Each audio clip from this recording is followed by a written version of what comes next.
할렐루야. 하나님의 은혜와 평강이 이 아침에도 여러분들과 함께하길 바랍니다. 오늘 우리에게 주시는 하나님 말씀은 창세기 50장 15절에서 26절까지의 말씀입니다.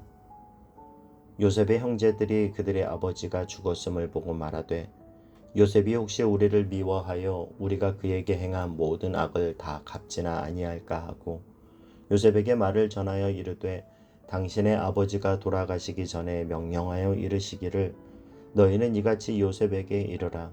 내 형들이 내게 악을 행하였을지라도 이제 바라건대 그들의 허물과 죄를 용서하라 하셨나니 당신 아버지의 하나님의 종들인 우리 죄를 이제 용서하소서 하매 요셉이 그들이 그에게 하는 말을 들을 때에 울었더라. 그의 형들이 또 친히 와서 요셉의 앞에 엎드려 이르되 우리는 당신의 종들이니이다. 요셉이 그들에게 이르되 두려워하지 마소서. 내가 하나님을 대신하리이까.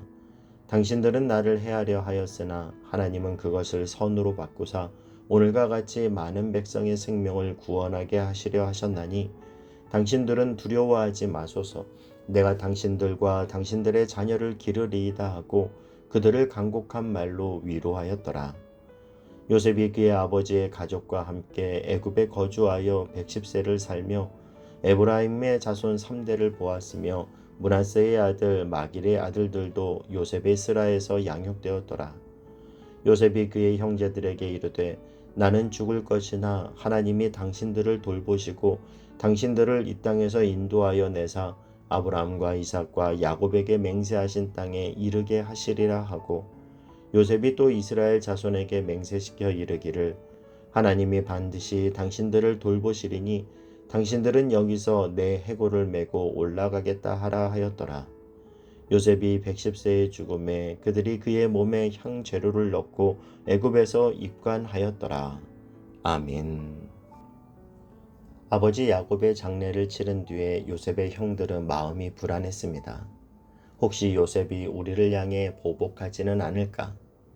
그래서 그들은 사람을 보내서 요셉에게 다시금 자신들을 용서해달라고 부탁하죠. 여러분, 요셉은 이미 형제들을 용서한 지 오래됐습니다. 요셉은 하나님이 주신 마음으로 그들을 용서했어요. 그러나 이런 자신의 진실과 사랑과 용서를 믿지 못하는 형제들의 마음을 보며 요셉은 울었습니다. 요셉이 자신에게 그렇게 못된 짓을 한 형제들을 용서할 수 있었던 것은 요셉은 하나님의 섭리와 주권을 철저히 믿는 신앙이 그에게 있었기 때문이었고 철저히 하나님의 손에 모든 걸 위탁하는 신앙을 가지고 있었기 때문입니다. 오늘 본문 19절 20절에 두려워 떠는 형제들에게 요셉이 뭐라고 말합니까? 요셉이 그들에게 이르되 두려워하지 마소서. 그 다음 말이 중요한데요. 내가 하나님을 대신하리이까. 당신들은 나를 해하려 하였으나 하나님은 그것을 선으로 바꾸사 오늘과 같이 많은 백성의 생명을 구원하게 하시려 하셨나니. 요셉은 하나님의 영역과 자신의 영역을 너무나 잘 알고 있었습니다. 오직 인간을 심판하시는 분은 하나님뿐이라는 걸 요셉은 알았고 믿었습니다. 악한 자를 심판할 분도 하나님, 억울한 자를 보상하시는 분도 하나님이심을 그가 고백하고 있는 거예요. 로마서 12장 19절에서 사도 바울은 이렇게 말합니다. 내 사랑하는 자들아, 너희가 친히 원수를 갚지 말고 하나님의 진노하심에 맡기라. 기록되었을 때 원수 갚는 것이 내게 있으니 내가 갚으리라고 주께서 말씀하시니라. 여러분, 우리에게, 내게 악한 일을 한 그 사람을 미워할 것도 원망할 것도 저주할 것도 없습니다. 왜냐하면 악은 하나님이 심판하시고 억울함은 하나님이 친히 보상해 주실 것을 우리가 믿기 때문입니다. 오늘 이 말씀을 가슴에 새기며 보상도 억울함도 하나님 손에 맡겨드리는 진정한 신뢰의 삶을 사는 저와 여러분 될 수 있길 주님의 이름으로 축복합니다. 이어지는 말씀에 보면 요셉은 아버지 야곱처럼 죽을 때 이런 유언을 하게 되죠. 24절, 25절에 보면요. 요셉이 그의 형제들에게 이르되 나는 죽을 것이나 하나님이 당신들을 돌보시고 당신들을 이 땅에서 인도하여 내사 아브라함과 이삭과 야곱에게 맹세하신 땅에 이르게 하시리라 하고 요셉이 또 이스라엘 자손에게 맹세시켜 이르기를 하나님이 반드시 당신들을 돌보시리니 당신들은 여기서 내 해골을 메고 올라가겠다 하라 하였더라. 참으로 놀라운 신앙 고백입니다. 이런 요셉의 유언을 통해서 우리는 요셉이 가졌던 인생관을 헤아려 볼 수 있습니다. 요셉의 인생관은 바로 나그네 인생관이었습니다. 요셉은 애굽 땅에 노예로 팔려온 이후에 수많은 어려운 사건들이 그에게 있었어요. 그렇지만 지금은 누구도 부럽지 않은 애굽의 총리의 자리에 있습니다. 그는 성공과 출세의 그 자리에서 세상의 향락과 기쁨을 얼마든지 누릴 수 있는 사람이었어요. 자신만이 아니죠. 애굽에 정착한 이스라엘 백성들 역시 바로 왕이 베푸는 호의와 각종 혜택을 누리면서 그 어느 때보다도 편안히 살고 있는 그런 시점이었습니다. 그런데 요셉이 후손들에게 지금 무슨 이야기를 합니까? 얼마 안 있으면 이 살기 좋은 애굽 땅을 떠나야 한다라고 말하는 거예요. 여러분, 실패한 사람이 실패한 그 자리를 떠나는 건 어렵지 않습니다. 그러나 성공한 사람이 성공의 땅을 떠난다라는 건 어려운 일이에요. 우리는 오늘 내가 어떠한 것을 누리고 있다 하더라도 내일 모든 걸 놔두고 떠날 수 있다는 초연한 마음으로 오늘을 사는 그리스도인이 되어야 합니다.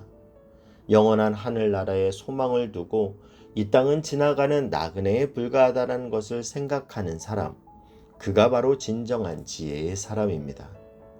요셉은 애굽의 총리가 되는 것으로 그의 꿈을 끝내는 것이 아니라 그에게는 약속의 땅에 대한 분명한 꿈과 비전이 있었기에 단호하게 후손들에게 유언합니다. 약속의 땅으로 떠나야 해. 내 유고를 들고 너희들은 반드시 함께 떠나야 해. 너희들은 시온으로 올라가야 해. 나는 너희들이 약속의 땅으로 올라가서 약속하신 나라를 일으키는 광경을 죽어도 지켜볼 거야. 죽음의 순간에도 미래를 내다보는 요셉의 모습이요. 요셉은 자신의 유고를 약속의 땅으로 옮겨달라고 강력하게 부탁하며 자신의 정체성은 애굽 백성이 아니라 하나님의 백성, 영적인 이스라엘이라는 인생관을 가지고 살았습니다. 만약 요셉이 애굽 땅에 묻혔다면 가나안 땅에서보다 더 엄청난 규모의 장례식이 이루어지고 그를 위해 거대한 피라미드가 세워졌을는지도 모릅니다. 그러나 그는 죽음을 통해서도 그의 신앙은 오로지 하나님을 향하고 약속의 땅을 향하고 있음을 우리에게 증거해 주고 있습니다. 말씀을 묵상하며 순례자의 노래라는 찬양이 떠올랐습니다. 그 찬양의 가사처럼 저 멀리 배는 나의 시온성, 오 거룩한 곳 아버지 집, 내 고생하는 모든 일들을 주께서 아시리. 빈들이나 사막에서 이 몸이 고날지라도 오 내 주 예수 날 사랑하사 날 지켜주시리. 사랑하는 형제자매 여러분, 오늘도 나그네 인생길을 걸으며 아버지의 집 본향 천국이 있음을, 그 빛나는 면류관이 나에게 예비되어 있음을 바라보는 영안이 열린 삶을 살아가시기를 주님의 이름으로 축복합니다. 이렇게 창세기 50장은 끝납니다. 26절에 보면요. 요셉이 110세의 죽음에 그들이 그의 몸에 향재료를 넣고 애굽에서 입관하였더라. 만약 하나님께서 저에게 한 절을 성경에다가 더 써놓을 수 있게 하신다면 저는 이렇게 기록하고 싶습니다. 그러나 요셉의 꿈까지는 이 관이 받을 수 없었더라. 요셉처럼 삶의 모든 부분에서 하나님의 섭리를 인정하며 요셉의 끝나지 않는 그 신령한 꿈처럼 우리의 남은 인생 영원한 하늘 가나안을 바라보며 오늘을 살아가는 저와 여러분이 될 수 있길 주님의 이름으로 축복합니다. 기도하겠습니다. 사랑하는 하나님, 오늘도 우리에게 호흡을 주시는 이유는 이 땅에서 내가 해야 할 하나님의 사명이 있음을 기억합니다. 그 사명의 길을 완주한 후 빛나는 면류관으로 맞이하실 주님을 우리의 영안이 열려 바라보게 하시고 그 소망으로 오늘도 새 힘의 능력으로 살게 하여 주옵소서. 예수님의 이름으로 기도하옵나이다. 아멘.